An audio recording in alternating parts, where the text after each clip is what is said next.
जंगल को राजा तो चीर वो ही, सबको दाता सबको काफी। झुंड में रहता जोर तो खाता, सबको डराता शोर मचाता था। शेर बोला मैं सबसे तेज, दौड़ लगा ओ कोई नहीं।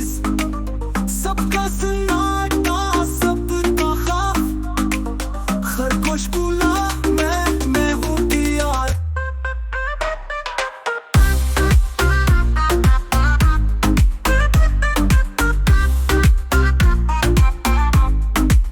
छोटा सा खरगोश हल्का फुल्का, धीरे से बोला चालक झलका।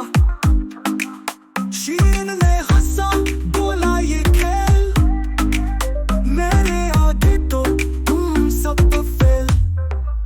शेर बोला मैं सबसे तेज, दौड़ लगा ओ कोई नहीं। सबका सन्नाटा सबका खौफ, खरगोश बोला मैं हूँ तैयार।